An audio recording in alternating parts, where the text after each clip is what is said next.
Vale, buen día. Yo soy Ángel Luzaro, me presento, mucho gusto. Y ahora vamos aquí a hablar acerca de lo que son las sinapsis, específicamente sobre las clases de sinapsis uno y 2.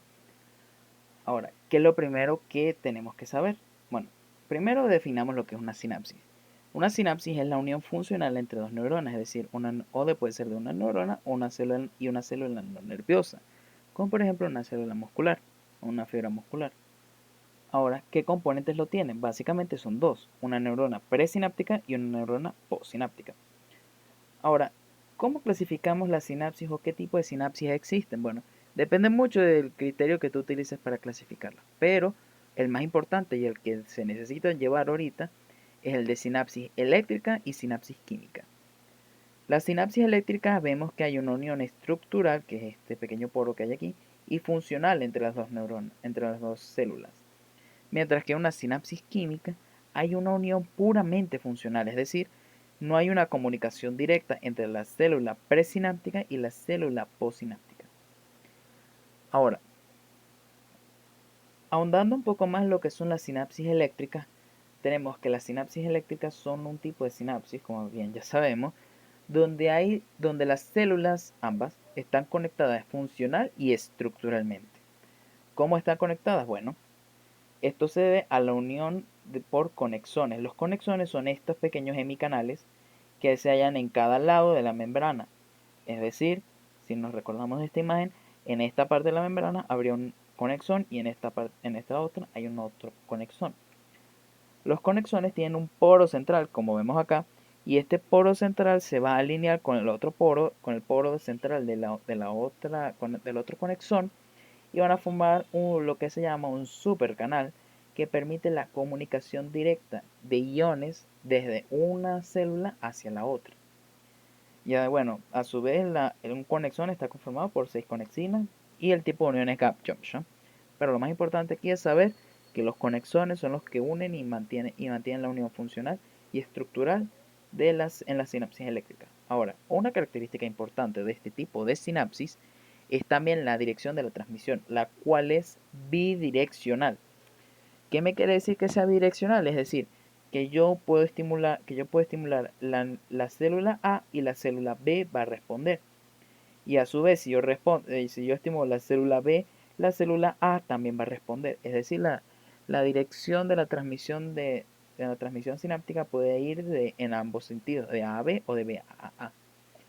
O si les quieren llamar, A es célula presináptica y B es célula postsináptica. Bueno, de célula presináptica a postsináptica y viceversa. Esto es solamente en sinapsis eléctrica. Ya veremos que en sinapsis químicas no pasa eso. Ahora, ¿qué ventajas nos va a ofrecer la sinapsis eléctrica? Bueno, es rápida, donde solamente hay paso de iones, no es como la sinapsis química. Y hay sincronización, es decir, en la sinapsis eléctrica tú estimulas una de las células que están conectadas y todas las células que se conecten a esa van a responder con un solo estímulo. Es decir, tú solo estimulas A y B va a responder. Y si tú estimulas solo B, va a responder A y todas las otras células que estén conectadas a estas. ¿Ok? Ahora, su localización, bueno, en mamíferos y específicamente en humanos no se ha visto mucha localización o mucha abundancia de este tipo de sinapsis. Se han visto que si en el núcleo vestibular lateral, el núcleo mesencefálico, el trigémino y en retina.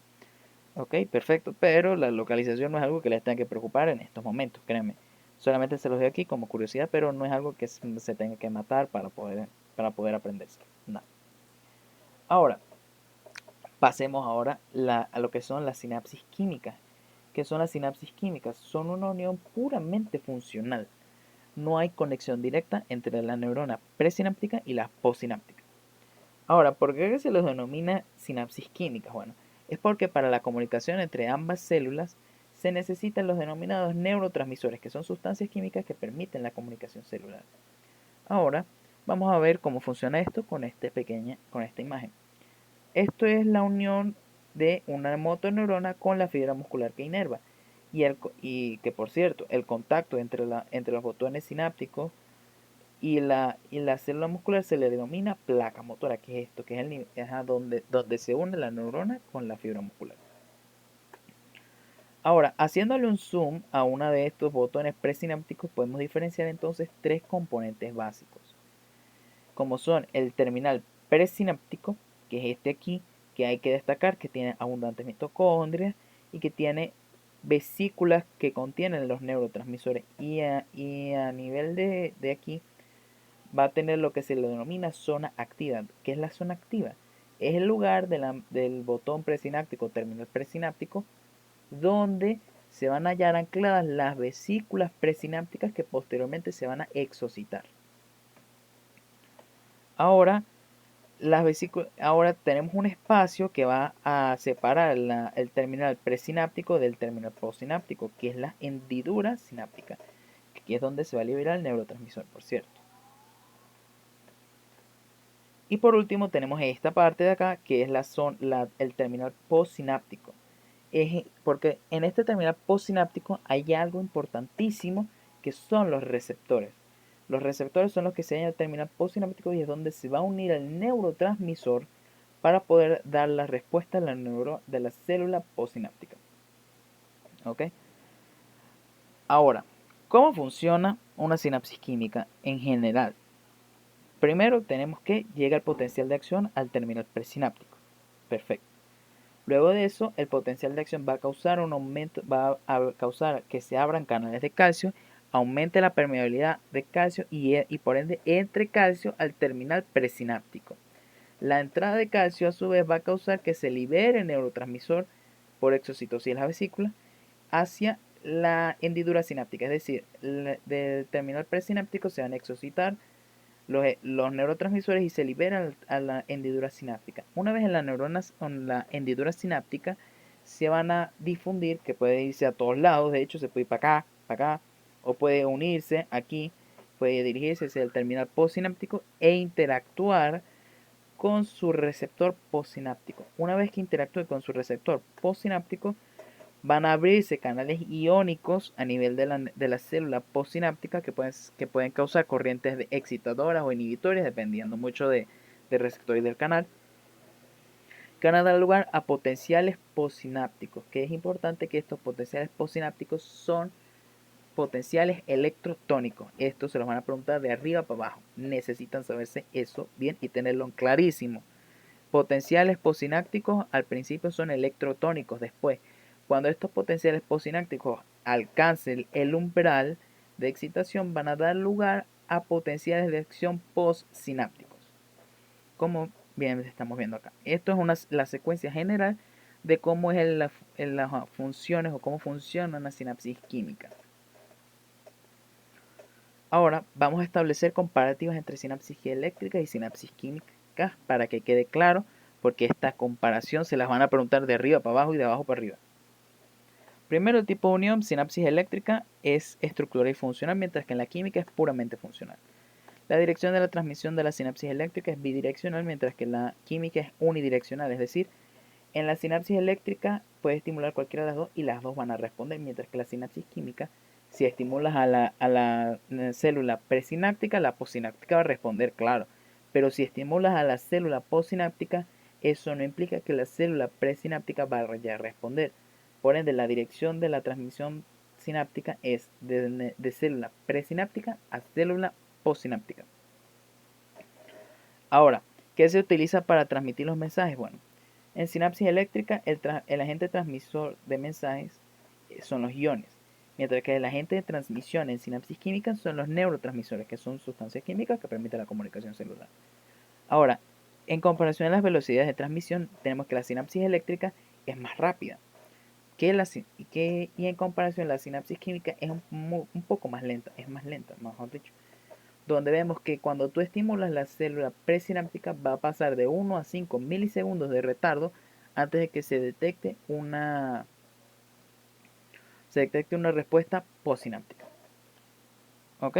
Ahora, viendo todo esto, uno se puede preguntar, cónchale, si la sinapsis eléctrica tiene tantas ventajas, es bidireccional y me permite, y es más rápida en la respuesta, ¿por qué es tan rara? ¿Por qué la sinapsis química es más abundante? Bueno, esto se debe a que la sinapsis química tiene una ventaja muy importante, que es que la sinapsis química permite que existan que permitan que existan células inhibitorias. Es decir,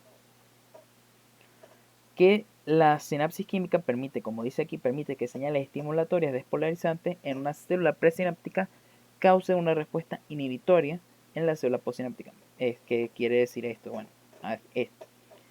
Imaginemos que este potencial de acción llega a esta célula y esta célula tiene aquí neurotransmisor que va a inhibir, después va a inhibir acá. Bueno, esta va a causar, bueno, se exocitan, ok, perfecto. Ahora, ¿qué es lo que va a causar? Cuando se una el neurotransmisor a su receptor aquí, va a causar una corriente iónica, que puede ser, esta corriente iónica puede ser excitadora o puede ser inhibitoria. Depende de tanto el receptor como del neurotransmisor. Bueno, principalmente depende en realidad del receptor que se halle. No tanto el neurotransmisor, depende del receptor. Y bueno, que eso es lo que nos quiere decir que tú estimulas la célula presináptica que tiene acción inhibitoria y vas a causar inhibición de la célula postsináptica.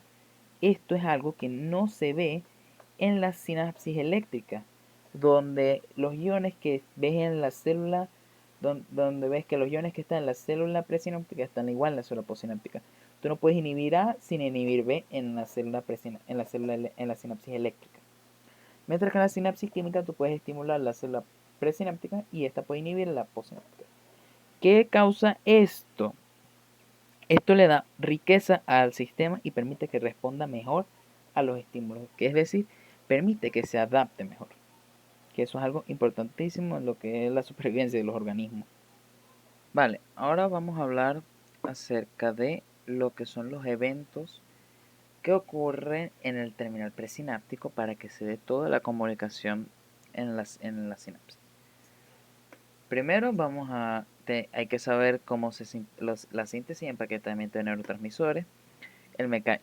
Después hablaremos del mecanismo de exocitosis, desde la entrada de calcio hasta el ciclo de vesículas sinápticas, donde vamos a ver el pool de reserva, movilización de vesículas, el anclaje y la fusión de las membranas. Esto que ven aquí es el esquema general de cómo está compuesto todos los diferentes eventos del terminal presináptico. Y es bueno que sepan cómo es la cronología de cada uno, o de qué va antes y qué va después. Ahora, primero, los neurotransmisores. ¿Qué son en realidad los neurotransmisores? Son moléculas liberadas por las neuronas presinápticas que se utilizan para la comunicación celular. Básicamente es eso. ¿Cómo las podemos clasificar? Bueno, las clasificaríamos en dos grupos principalmente. En pequeñas moléculas y en neuropéptidos. Las pequeñas moléculas son estas que llaman aquí acetilcolina, las aminas biógenas, los aminoácidos y las ATP. Los neuropéptidos son muchísimos y de verdad no es algo que les vayan a preguntar ahorita, así que no se den mala vida por la existencia de los neuropéptidos. Lo único que importa es que sepas que existen los neuropéptidos, que el neurotransmisor pueden ser o pequeña molécula o neuropéptidos. Hasta ahí. Las pequeñas moléculas es lo que uno más se enfoca en estas clases. Ahora, tenemos el neurotransmisor, ok, todo perfecto. Ahora, hablemos un poco de la respuesta, como dice aquí en el texto. La respuesta postsináptica depende del receptor al que se una. ¿Qué nos quiere decir esto? Que la estructura química de un neurotransmisor no nos va a decir si ese neurotransmisor va a inhibir o va a excitar a la célula postsináptica. Todo va a depender del receptor que se halla en la célula postsináptica. Un ejemplo de esto, la dopamina. La dopamina tiene receptores que estimulan y receptores que inhiben. Dependiendo del receptor que se halla en la célula postsináptica, tendrías una u otra respuesta. ¿Verdad? Bueno, aquí tienen una tabla con los diferentes neurotransmisores tratados en esta clase. Los más importantes que tendrían que saberse es el glutamato y GABA. El glutamato es el principal neurotransmisor excitatorio del sistema nervioso. Ahora, ¿por qué decimos que es el principal neurotransmisor? Bueno, porque primero es muy abundante y segundo, casi todos los receptores para glutamato son de tipo estimulatorio, es decir, van a dar lugar a una respuesta de estimulación. Algo similar pasa con GABA. El GABA es el principal neurotransmisor inhibitorio del sistema nervioso central. Y esto es porque primero es muy abundante y después es porque sus receptores son principalmente, o mejor dicho, todos los receptores para GABA son de tipo inhibitorio. ¿Ok? Bueno, y existen otros neurotransmisores como acetilcolina, que se encarga de función motora en la placa neuromuscular, la dopamina, encarga de ciclos afectivos y también de control muscular, adrenalina, noradrenalina, serotonina, encargado de los estados afectivos emocionales, etcétera.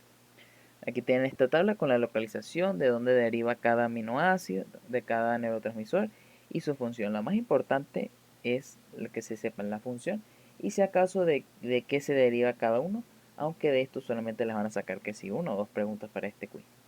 Máximo. No les van a, tampoco que le van a hacer mucho hincapié en esto porque hay muchas otras cosas mucho más preguntables. ¿Ok? Ahora, ya tenemos sintetizado el neurotransmisor, está en el citoplasma del terminal presináptico. ¿Qué va a pasar después? Bueno, este tiene que ingresar a la vesícula porque este se sintetiza en el citoplasma. Bueno, ¿cómo lo va a hacer? A través de un contratransporte asociado a protones. En este caso es la dopamina entra y los protones salen. ¿Y cómo se mantiene este gradiente de protones? Bueno, gracias a una ATPasa de protones donde va a meter protones y va a mantener el gradiente de protones que va a permitir el contratransporte del neurotransmisor. Ahora, ya tenemos el neurotransmisor hecho, está en las vesículas. Ahora, ¿qué va a suceder? ¿Cómo va a ser ese mecanismo de exocitosis? Bueno, si se recuerdan la imagen que vimos hace algún rato, vamos a tener que primero, para ello, tiene que venir el potencial de acción, ¿ok? Y después entra calcio. Vamos a hablar ahora un poco de la entrada de calcio. Si esta imagen, si se recuerdan de la clase, es del experimento del axón gigante de calamar. No voy a detallar el experimento, pero sí quiero sacar las conclusiones del experimento, que fueron esencialmente tres. Primero, la cantidad de neurotransmisor liberado es proporcional a la corriente de calcio que entra, es decir, mientras más entre calcio al terminal presináptico, más neurotransmisor va a exocitar la célula presináptica. ¿Ok? Ahora, la cantidad de calcio que entre es proporcional a la frecuencia y duración de los potenciales de acción. Es decir, si tenemos dos células presinápticas, a una le llegan 5 potenciales por segundo y a la otra 10, a la que le va a entrar más calcio, a la que le llegó 10 potenciales de acción por segundo. Eso es básicamente lo que nos quiere decir esto. Ahora, una tercera conclusión que nos lo mencionan acá es que la entrada de calcio es dependiente únicamente de voltaje. No importa la concentración de sodio o de potasio que se haya dentro de la célula. Es dependiente únicamente de voltaje. Por ende se habla de que el calcio entra a través de canales calcio-voltaje dependiente. ¿Okay? Esas son las conclusiones que hay que saberse y lo que hay que llevarse de la entrada de calcio. Ahora, hablando un poco del ciclo de las vesículas presinápticas, tenemos que es este que sigue aquí. Tenemos a las vesículas, forman dentro del endosoma, tenemos la vesícula. Después está el target, donde las vesículas se van a anclar al citoesqueleto y se mantienen en el pool de reserva. Después, cuando se fosforila, cierta proteína va a movilizarse y se ancla a la zona activa. Una vez llega la corriente de calcio, se va a fusionar con la membrana la vesícula presináptica y se va a liberar el neurotransmisor. Ahora, debido a esta fusión, la célula presináptica tiene un exceso de membrana en su superficie. Por ende, tiene que reciclar la membrana y por ende se le llama a este cuarto paso, que es el reciclaje de la vesícula sináptica. Este reciclaje se hace básicamente por tres mecanismos. Mecanismo clásico a través de un hoyo de clatrina, mecanismo Kihan-Ron, que es un mecanismo propio de estimulaciones a bajas frecuencias, es decir, le llega poca frecuencia al presináptico y vamos a tener un mecanismo de reciclaje de tipo Kihan-Ron. Y mecanismo en masa que se ve en terminales presinápticos que están sometidos a mucha estimulación, es decir, llegan muchos potenciales de acción con mucha frecuencia o con gran frecuencia, para decirlo así. Ahora, vamos a ahondar un poco más en el ciclo de las vesículas sinápticas, empezando por el targeting o el pool de reserva como tal. Cuando me refiero a targeting es que se dirigen las vesículas hacia la zona activa como tal. Pero antes de eso se tiene que establecer el pool de reserva. Básicamente aquí tenemos en el terminal presináptico lo que sería el pool de reserva donde se anclan las vesículas presinápticas al citoesqueleto. Esto mediante una proteína que se llama sinapsina 1, que es esta de acá. No se ve aquí, pero no se ve acá debido al zoom. pero si acercan más la imagen, que esta también está en clase, verían la sinapsina. Bueno, la sinapsina se encarga de movilizar y cuando entra el calcio en el terminal presináptico, cuando entra el calcio, bueno, la corriente de calcio que venimos mencionando desde hace un momento, vamos a tener que el calcio va a activar proteína quinasa dependiente de calcio y camodulina, que esto va a causar que se fosforile la sinapsina 1. Una vez fosforilada la sinapsina 1, no va a inmovilizar las vesículas, sino que en cambio va a mover o va a movilizar las vesículas o va a desplazarlas, mejor dicho, hacia la zona activa, lo que nos habla de la movilización de las vesículas, donde la entrada de calcio activa la proteína quinasa, que activa la sinapsina 1, que esto causa que se muevan, es como unos piecitos que llevan la vesícula hacia la zona activa. Y aquí, una vez en la zona activa, pasamos al siguiente paso de la exocitosis, que es el anclaje. El anclaje se da a través de dos tipos de proteínas, las BESNER y las TESNER. Las BESNER se ubican en la vesícula y las TESNER se ubican en la membrana presináptica. Estas se unen, la BESNER, que en este caso sería la BAMP, se une a la SNAP25 y a la sintaxina y forman lo que es el complejo SNER, como vemos acá. El complejo SNER es lo que va a anclar la vesícula presináptica a la membrana presináptica de la zona activa. Eso es importante que lo sepan, que es el complejo SNER el que ancla. Y bueno, va a tener otras acciones más adelante. Ahora, ¿cómo se disocia este complejo? Bueno, entran la SNAP y la NSF que van a unirse al complejo y estas proteínas van a tener actividad ATPasa, lo cual va a aportar energía para que se desensamble el complejo SNER. Es decir, las que se encargan de desamblar el SNER es la alfa SNAP y la NSF. ¿Ok? Y se desensambla cuando ya se ha exocitado la vesícula.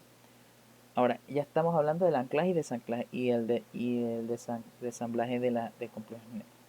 Ahora, ¿cómo se da la exocitosis en sí una vez anclada? Bueno, vemos que el complejo SNER funciona como una especie de tornillos que van acercando la vesícula con las membranas hasta llegar a este punto. Pero más allá de este punto, se tiene que quitar el agua que separa esto y se tiene que unir las bicapas, las bicapas lipídicas de ambas, tanto de la membrana presináptica como de la vesícula presináptica. Y este proceso no es algo que esté muy claro, por ende, este mecanismo de exocitosis como tal no se lo van a preguntar mucho. De hecho, yo diría es de los menos probables que se lo pregunten. Pero en dado caso, si les preguntan, el SNER, aparte de anclar, va a acercar la vesícula presináptica a la membrana. ¿Ok? Y aquí vemos el resumen de las diferentes proteínas que se encargan tanto en la movilización como en el anclaje. Y ahora aquí hay una que no he mencionado, que es la sinaptotacmina. Esta se ubica en la membrana vesicular y su función básicamente es sensar los niveles de calcio. Por ende, se encuentra muy relacionada a... Un momento. Se encuentra íntimamente relacionada a la exocitosis. ¿Cómo? Bueno, la sinaptotacmina está cerca del canal de calcio voltaje dependiente. Entonces entra el calcio y este de una vez se une a la sinaptotacmina y esta sensa los niveles de calcio. Cuando se alcanza un nivel de calcio determinado, la sinaptotacmina va a favorecer la unión o va a favorecer la exocitosis del neurotransmisor por unión de la vesícula presináptica con la membrana presináptica. Aunque como tal el mecanismo mediante el cual esto sucede no es algo que esté muy claro actualmente. ¿Ok? Bueno, de todo lo que hemos mencionado, lo más importante que se tiene que saber es la diferencia entre sinapsis química y sinapsis eléctrica. Eso es importantísimo. Las partes de una sinapsis química también es importante, que si tiene la zona activa, que es la zona activa, que es el terminal presináptico, que es el terminal posináptico, que es la hendidura sináptica, que son los neurotransmisores. Los tipos de neurotransmisores es importante que lo sepan cuáles son los tipos. No necesariamente se tienen que saber todos los neuropéptidos y todas las pequeñas moléculas neurotransmisoras, pero sí es importante que sepan que existen esos dos tipos de neurotransmisores, porque es algo que les pueden preguntar. Otra cosa importante mencionada que es importante que sepan, bueno, la existencia de glutamato y GABA, que uno es el principal estimulatorio y el otro es el principal neurotransmisor inhibitorio. Otra cosa es que la respuesta que sea de estimulatoria o inhibitoria va a depender va a depender del receptor que se halle, no tanto el neurotransmisor. ¿Ok? Eso es importante. Otra cosa importante es todo el ciclo, los mecanismos de reciclaje en la membrana, el clásico, el Kijan-Ron y el mecanismo de reciclaje en masa, y todo el ciclo que va desde el anclaje en el pool de reserva hasta la movilización, la fijación, el anclaje, y también es importante cuál es, en este caso, cuál es la molécula, cuál es la proteína que se encarga de sensar los niveles de calcio, que en este caso es la sinaptotectina. Eso es básicamente lo más importante de todo esto de lo que hemos hablado hasta ahora. Sin mucho más que decir, muchas gracias por la atención y les deseo los mayores éxitos en su examen.